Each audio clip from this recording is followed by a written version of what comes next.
Hello friends, welcome to silver line YouTube channel. இன்றைக்கி நம்ம வீட்டில் ஒரு கஷாயம் ரெடி பண்ணியிருக்கோம். இது ஹியூமினிட்டி பவரை நல்லா ரைஸ் பண்ணும். பாருங்கள், நம்ம வீட்டு பால்கனியில் ஒரு வத்தலை கொடி வச்சுருக்கோம். தொட்டியில் தான் இருக்குது. எவ்வளோ ஃப்ரெஷ்ஷாக இருக்குது பாருங்கள். இது தான் நான் கட் பண்ணியிருக்கேன். இதை நல்லா வாஷ் பண்ணிவிட்டு ஒரு பாத்திரத்தில் நல்லா பாயில்டு வாட்டர் நல்லா கொதிக்கணும். கொதித்த பிறகு இந்த வத்தலையை போடணும். ப்ளஸ் இன்னொரு ஒரு பாத்திரத்தில் அதையும் ஒரு கஷாயம் தான். அதில் பார்த்தீங்கன்னாக்கா துளசி, இஞ்சி, எலுமிச்சம்பழம், முழு நெல்லிக்காய் எல்லாமே போட்டிருக்கேன். அதையும் நல்லா வாஷ் பண்ணிவிட்டு அதே மாதிரி ஒரு பாத்திரத்தில் பாருங்கள், இன்க்ரீடியன்ஸ் தெரியுது. துளசி, இஞ்சி, எலுமிச்சம்பழம் எல்லாமே தெரியுது பாருங்கள். புதினாவும் கொஞ்சம் ஆட் பண்ணியிருக்கேன்.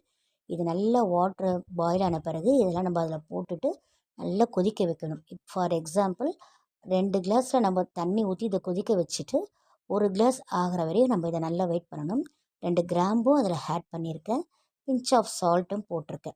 இது நல்லா கொதித்த பிறகு நம்ம ஆஸ் யூஷுவல் எப்படி இதை பாருங்கள் ஃபில்டர் பண்ணுறோம் இல்லையா, நம்ம டீலாம் ஃபில்டர் பண்ணுவோம் இல்லையா, ஜூஸ்லாம் அதே மாதிரி தான் இதை ஃபில்டர் பண்ணிவிட்டு நம்ம இதை கொடுக்கணும். இதில் வந்து கொஞ்சம் கசப்பு தன்மை இருக்கிறதுனால குழந்தைங்களுக்கு கொஞ்சம் இந்த மாதிரி பெப்பர் நம்ம தூள் பண்ணி வச்சுருப்போம் இல்லையா சமையலுக்குலாம், அந்த மாதிரி மிளகுத்தூளை போட்டுட்டு நம்ம குழந்தைங்களுக்கும் பெரியவங்களும் இதை குடிக்கும்போது இந்த கிளைமேட்டுக்கு ரொம்ப நல்லாவே இருக்கும்.